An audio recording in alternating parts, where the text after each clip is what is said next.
Proton X50. Lepas luangkan masa beberapa hari dengan SUV ni, ada beberapa hal pasal dia ni yang exceed ataupun melangkaui jangkaan awal saya. Tapi taklah semua indah-indah. Jadi yang itulah yang kita nak bawa anda tengok dalam video ni. Tapi sebelum kita mula pergi lebih jauh, ambil maklum juga kalau ini video X50 pertama yang anda tengok, yang kami buat, maklum juga ada dua lagi video sebelum ni, walk around simple dan juga paling penting perbezaan antara varian. Itu kita dah buat video asing. Jadi kalau nak tahu lebih detail, lebih terperinci tentang penawaran setiap varian, boleh rujuk video berkenaan yang dua itulah. Jadi, apa benda yang special sangat pasal Proton X50 flagship ni? Tu yang kita nak tengok. Jom.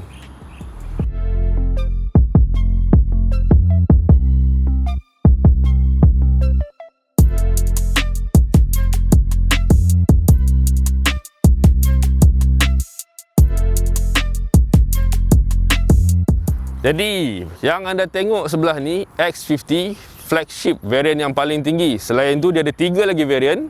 Semuanya ada 4 lah semuanya. So harga untuk X50 bermula RM79,000 sampai ke yang ini RM103,000. Jadi dengan tanda harga yang dibagi tu, lepas dah tengok apa semua ni, yang ni saya nak bawa anda tengok sekejap lagi juga.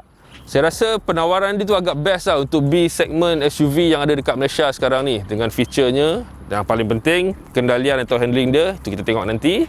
Jadi tak payah buang masa, stay dengan saya. Jom kita tengok lebih terperinci X50 flagship.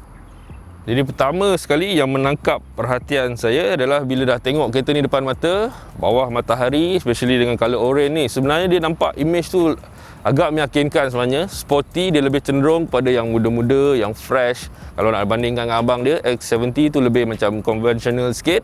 Tapi ni agak berani lah. So saya suka. Banyak line-line kalau tengok kat atas bonnet ni pun, banyak kasih dia nampak macam berotot. Kedudukan ni pun kalau tengok agak tinggi. Kat paras, kat pinggang ke sini. So itu bagi dia satu stance yang agak solid, yang agak menarik, yang agak teguh lah. Atas jalan memang nampak dia dengan muka depan dia macam ni. Memang agak sempoi sebenarnya. Image tu saya suka. Selebihnya detail-detail kalau kita tengok dekat bahagian depan ni misalnya, dengan chrome yang agak satin apa semua, dengan lampu design best, full LED pula tu. Dengan busy dia tu sibuk sampai ke bahagian bawah bumper ni, dengan kemasan ada ala-ala carbon fiber semua tu. Jadi pada saya, ini satu benda lah, statement yang Proton nak buat ataupun Geely dah buat, nak tunjuk bahawa kereta ataupun dari konteks design dia tu, design yang rajin lah, bukan design yang malas. Walaupun tak heavy sangat, tak cluttered sangat, tak kelang kabut, tapi dia kasih satu impression yang banyak perincian ataupun banyak perhatian diberikan untuk hal-hal detail terhadap X50 ni. Itu impression yang saya dapat lah. Jadi sama juga macam bahagian depan tadi, macam atas bonnet depan ni tadi berlekuk-lekuk, nampak berotot. Image yang sama, pendekatan rekaan yang sama dibawa kat bahagian sisi dia ni lah. Kalau anda boleh tengok nanti, bahagian fender misalnya, dia ada gelembung-gelembung juga, nak kasi nampak muscle. Untuk rim, guna saiz 18 inci. Lepas tu caliper dia kena tengok dia punya design rim, bilah-bilah tajam ni dengan caliper merah, itu nak kasi impression sporty lah. Itu dah sangat clear kan. Satu juga benda yang saya suka, sebenarnya kereta ni B segment, tapi kalau nak tengokkan saya rasa dia tak adalah rendah kecil sangat, sebab tinggi dia 1.6 meter, wheelbase dia tu 2.6 meter. So saiz yang compact tapi agak kasih space juga lah. Bila tengok dari luar dia pun dia nampak dia punya bulky tu ada. Satu lagi sebelum saya terlupa, kalau tengok bahagian tepi pintu panel dia ni berlekuk-lekuk, beralun-alun lah. Dia agak rajin lah. Untuk colour orange ni mungkin tak nampak sangat, tapi saya rasa itu kasih dia impression yang macam depan, macam bonnet tadi tu, nak kasih dia muscular sikit. Jadi dia punya seksi sporty untuk X50 ni dibawa lah juga sampai ke bahagian belakang. Misalnya kalau tengok spoiler ni, dia bukan simple rekaan spoiler yang ringkas tu, dia siap panjang ke depan. Ada pula lombang kat tengah ni dengan punya design coet dia. Dekat tengah tu lampu brake ketiga, so banyak benda berlaku kat sini lah. Cuma cermin ni untuk saya agak kecil sebenarnya, tapi cukup lah untuk kita tengok dekat cermin pandang belakang masa drive tu, untuk nampak kereta belakang tu boleh lah. Cuma saya rasa macam tak puas nak tengok dia agak terhad kan.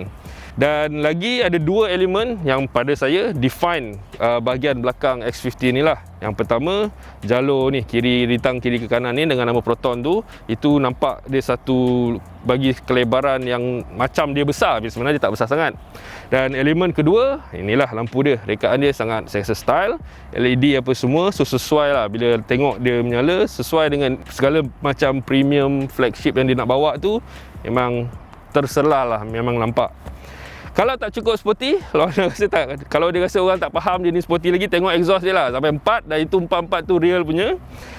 Bumper bahagian bawah agak kemas, ada juga kemasan ala-ala carbon fiber tu masih ada, dan dekat tengah bawah tu lampu kabus dia.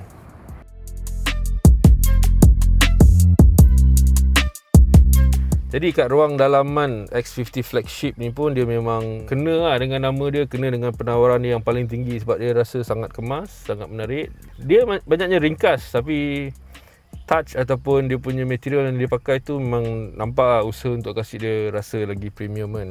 Saya mulakan contohnya bagi atas ni lah, merah. Dia macam soft jugalah, dia bukannya keras kan bagi atas ni untuk kontras kepada yang dalam, tapi dia ada sama dengan bahagian-bahagian sikit lah dekat pintu ni. So itu sentuhan-sentuhan yang kasihkan kereta ni nampak lagi sedikit lain lah. Sama juga kemasan contoh macam ni, walaupun plastik je tapi dia ada nampak macam tekstur rekaan. Corong aircon dekat tepi dua ni nampak macam jet punya, bukannya bulat atau apa manjang biasa kan. Dia agak ada dia punya segi dia.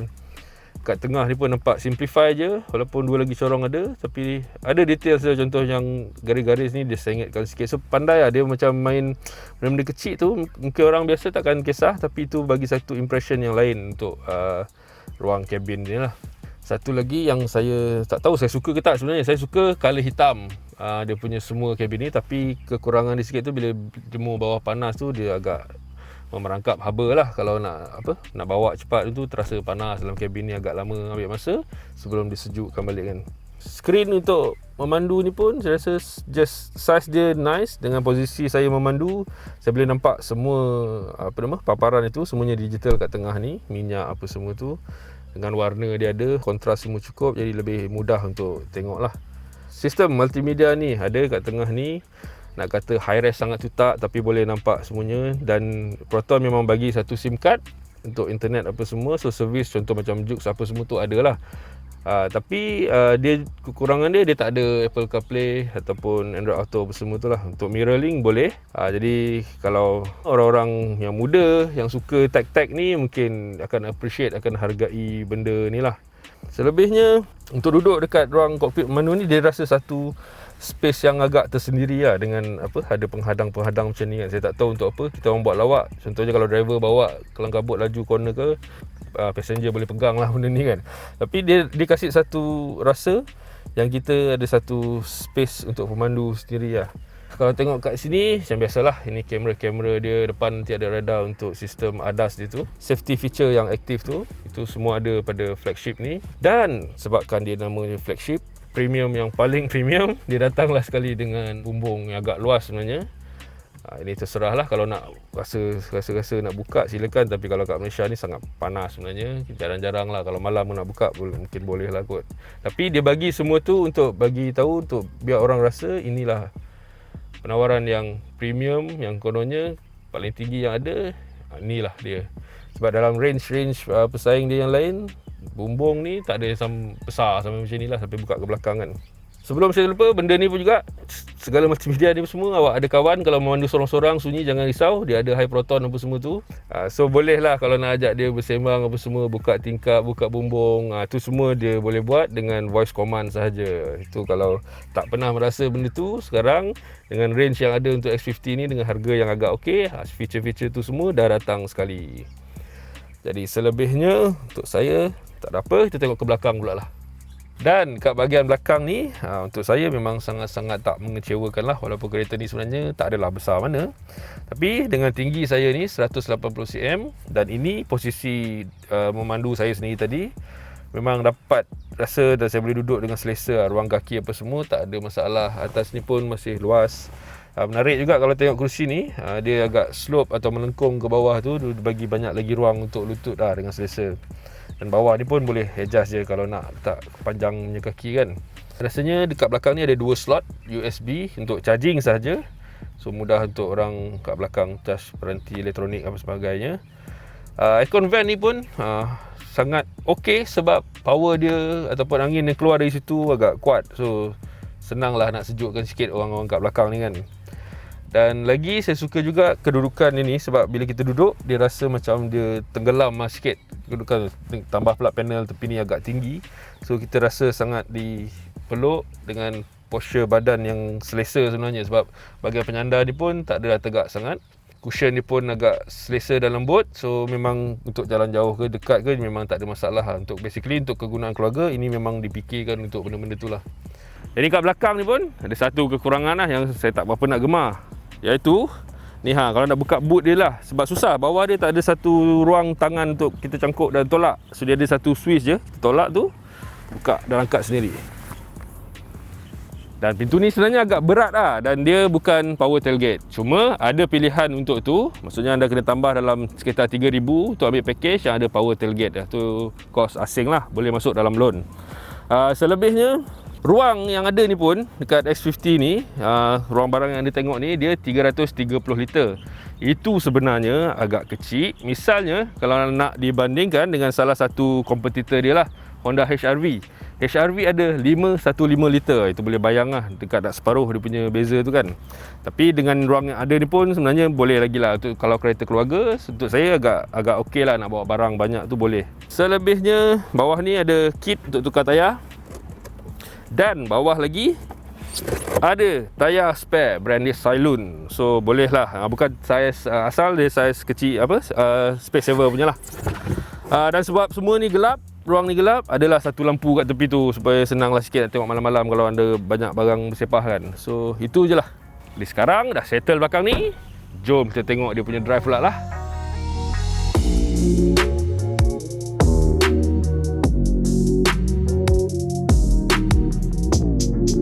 Jadi Proton X50.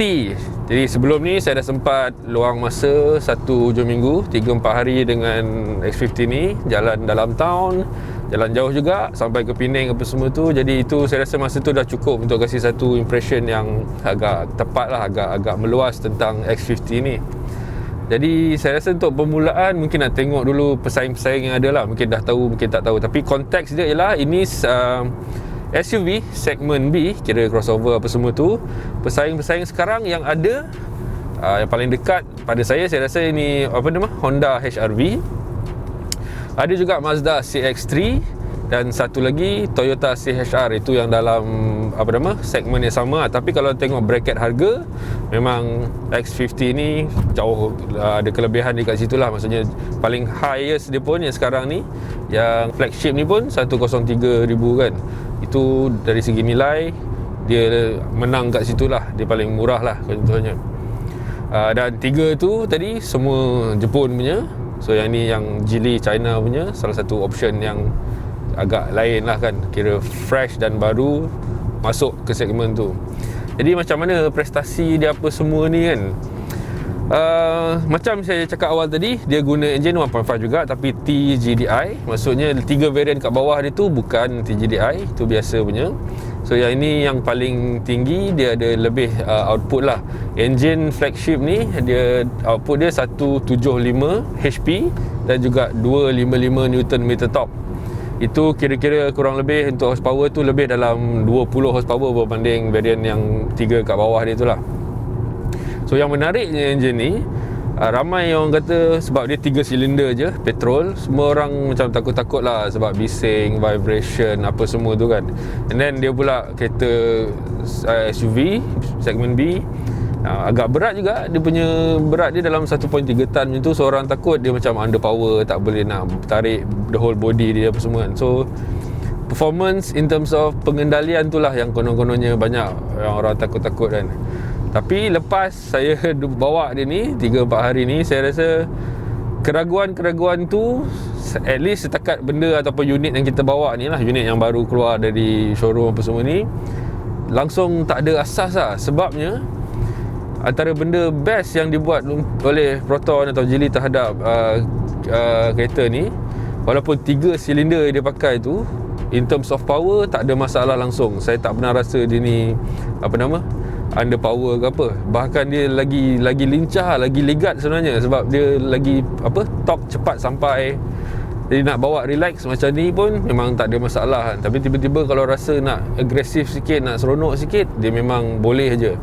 So enjin 1.5 liter ni 3 silinder, dia 1.5 3 silinder Dari dalam, contoh kalau kat luar start mungkin adalah bunyi-bunyi itu, tapi tu saya rasa standard lah. Bila mana kereta pun enjin lah apa-apa diesel ke apa ke, dekat luar kita boleh dengar dia punya sikit rattling dia tu, yang kalau kita faham, yang boleh kesan, dia tahulah itu ini macam karakter bunyi untuk enjin 3 silinder.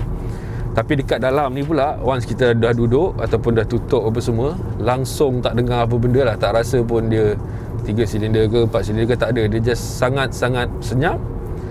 Dan vibration tu pula, sebab setengah biasanya karakter enjin 3 silinder ni dulu-dulu dia bergegar, dia tu lebih sikit lah. Tapi kat sini untuk X50 langsung tak ada masalah tu lah. Noise punya vibration, penebat bunyi dekat dalam kabin ni segala macam, semua sangat, untuk saya sangat tip top lah. Sebab tu saya berani kata untuk segmen dia, segmen B SUV ni, dalam konteks even kalau nak ambil NVH sahaja, itu pun saya rasa dia antara yang, kalaupun dia kalah dengan yang lain tu, tak lari jauh lah sebenarnya. Dia on par je dengan CHR. Sebab orang kata kalau Mazda CX-3 misalnya dengan Toyota CHR, especially Toyota tu, semua dia lagi refine lah, dia lagi best, dia lagi senyap kan buatannya. Tapi ini tak kalah pun sebenarnya untuk saya. Itu satu kelebihan lah, itu yang benda yang best lah. Itu yang perlu dimaklumkan. Dia on par je, kalaupun tak lebih baik, dia sama. Jadi kalau ada yang ragu-ragu pasal enjin ni, rasa tak ada asas lah kot, sebab dia pun dibangunkan sama dengan apa, Volvo apa semua kan. Kalau benda ni di-approve ataupun disahkan penggunaan itu oleh Volvo misalnya, itu kita tahu lah, itu satu-satu standard yang dah lain lah kan, dengan tradition dia apa semua tu. So tak ada sebab untuk rasa tak yakin lah kot dengan enjin ni kan. So saya sendiri sangat puas hati sebab dalam masa 3-4 hari ni saya banyak berpeluang untuk bawa dalam keadaan yang macam-macam. Maksudnya untuk cruising apa semua tu. So saya dapat rasa yang enjin ni sebenarnya, ataupun performance driving dia lah, untuk X50 ni sebenarnya sangat-sangat menyeronokkan lah. Dia tak rasa malas, dia tak rasa terbeban lah nak bergerak ke apa, tak ada langsung benda-benda tu. Sebab dia pula kebetulan agak compact apa semua, dan bila-bila masa je kita pushkan dia pedal minyak tu, dia memang akan terus tangkap dan kasih performance yang best sebenarnya. So dari segi kendalian dan prestasi tu, walaupun kalau tengok angka 0 ke 100 km sejam tu dia dalam 7.9 saat, tapi dia punya respon, dia punya cara dia setkan responses tu, maklum balas tu sangat-sangat, untuk saya dia bukanlah segera pun, tapi dia macam cukup cantik lah untuk kita enjoy driving ni. Itu belum ambil kira lagi hal suspension ni. Dia nak describe dia ni pun pelik, sebab biasanya kalau untuk SUV misalnya, orang suka dia lebih lembut supaya nak comfort tu, dan X50 ada benda tu, tapi dia tak terlampau lembut sangat lah pula. Sebabnya bila-bila je kita bawa, contoh kalau nak dalam comfort tu, dan dia punya tolerance tu sangat, saya rasa fleksibel lah. Tiba-tiba dekat corner kita nak masuk, dia ada that strength, dia dah terus boleh pegang kereta ni dengan sangat baik misalnya. Dia bukan suspension untuk comfort yang melewah-lewah lah. Dia punya tolerance tu sangat best lah, cara dia deal antara comfort dan juga bila ada keperluan untuk stablekan kereta apa semua ni.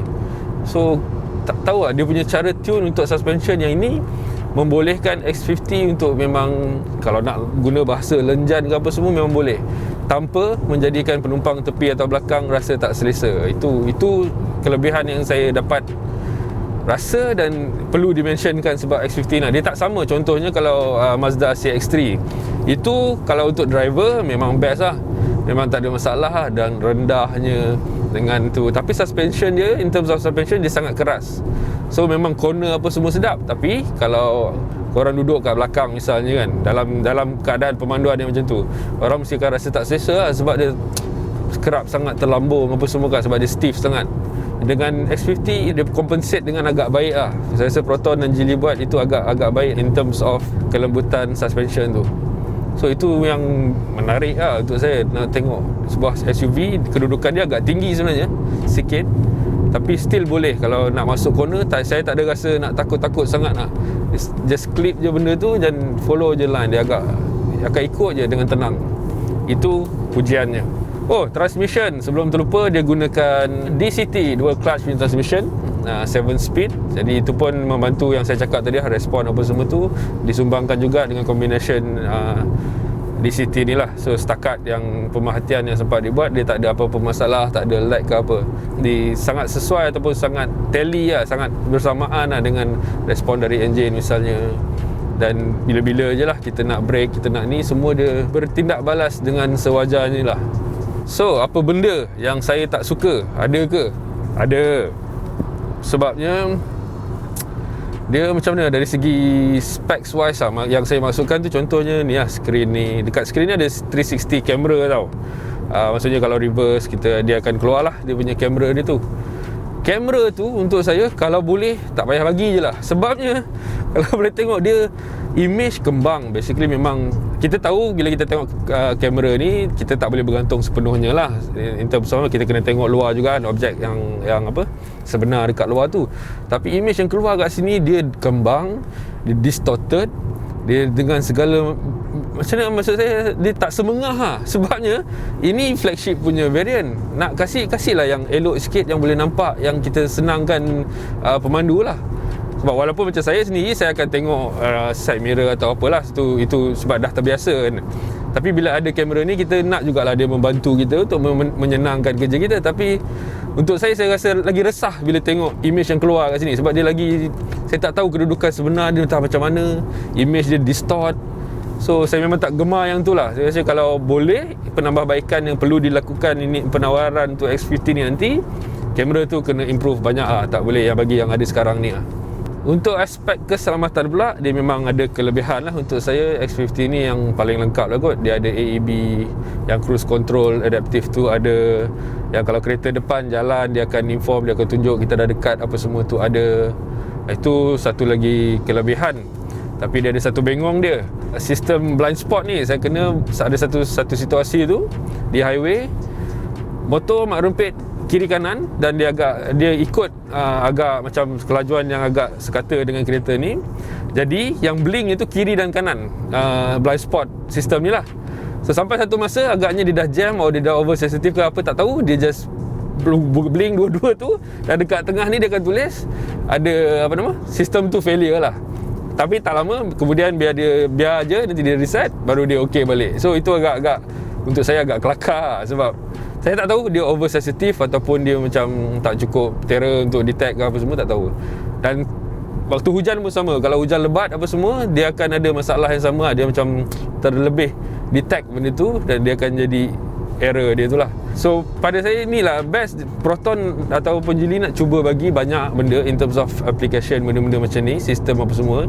Tapi dalam satu sisi pula dia macam tak sampai lah, benda tu macam tak matang lah. Ataupun tak tahulah, mungkin sebab nak jaga kos ke apa, tapi sistem tu sendiri macam tak betul-betul solid, tak betul-betul stable untuk bertindak dengan cara berkesan dalam kebanyakan waktu lah. Itu pandangan saya lah.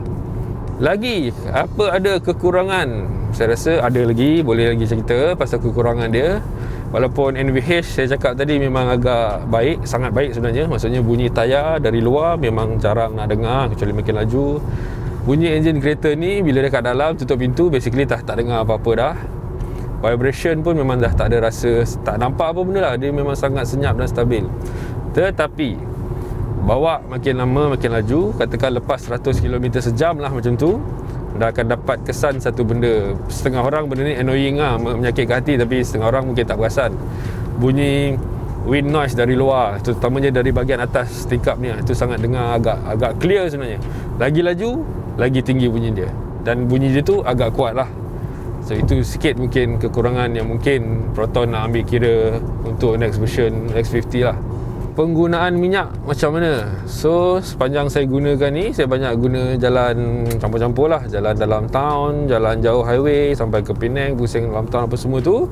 Bacaan terbaik yang saya pernah dapat untuk kereta ni adalah 7.4 liter bagi setiap 100 km lah. On paper dia letak 6.4 kot liter per 100 km. Tapi itu penggunaan sebenar saya, itu yang saya dapat. Adakah ini teruk?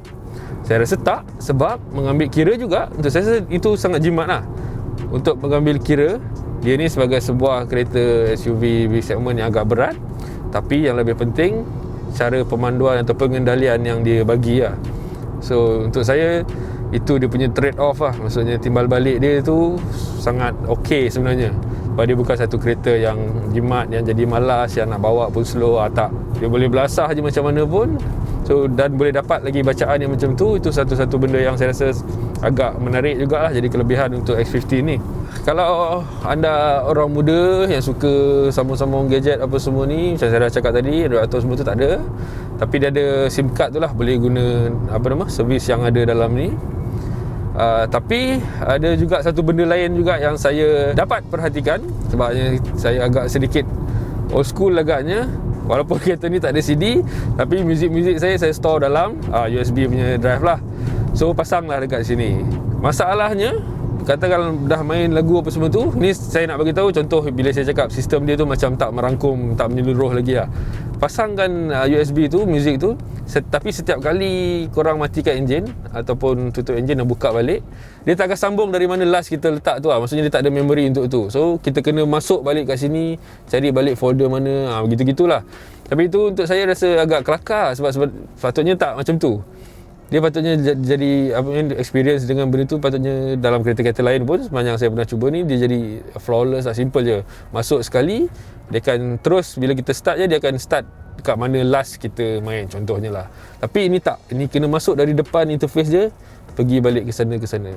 Tapi masalah ini tak akan ada, contohnya kalau guna inilah Bluetooth punya connection dari phone, contohnya itu tak ada, itu okey.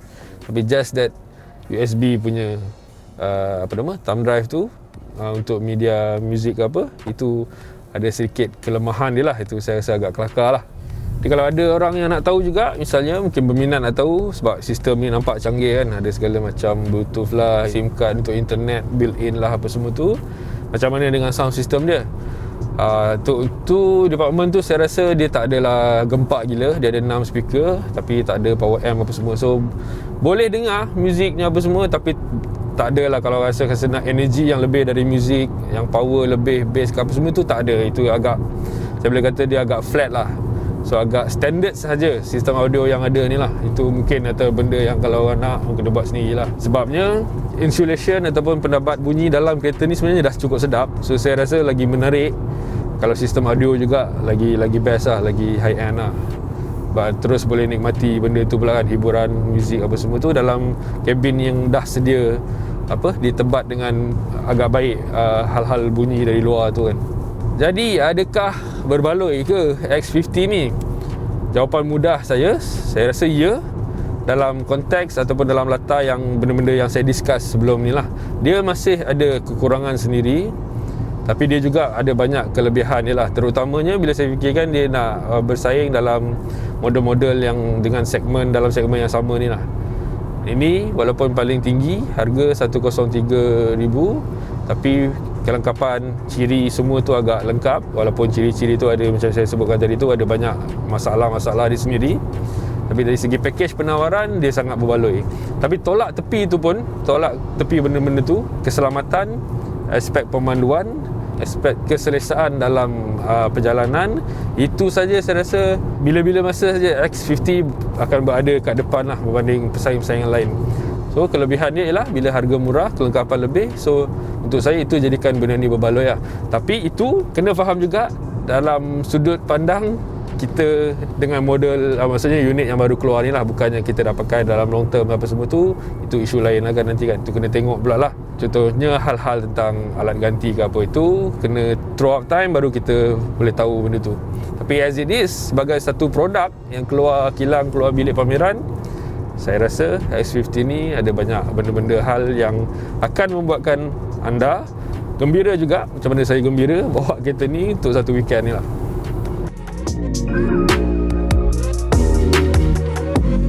Jadi itulah dia, sedikit sebanyak, banyak juga sebenarnya, pasal Proton X50 yang paling baru kat Malaysia ni lah.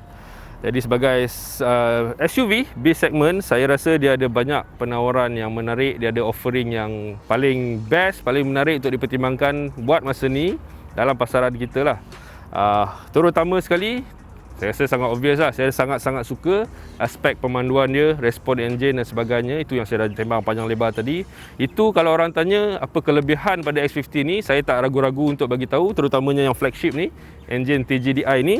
Aspek pemanduan dan respon enjin ini yang paling best lah. Dia rasa sangat-sangat lain berbanding kompetitor dia.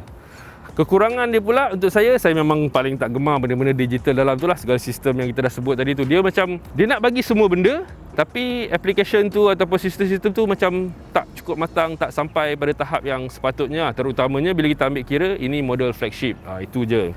The rest saya rasa harganya dengan specs yang ada, dengan minyaknya apa semua, ini satu penawaran ataupun satu package yang menarik untuk dipertimbangkan lah setidak-tidaknya. Sebab pesaing-pesaing lain pun banyak dia punya lebih lain, kurang dia pun lain.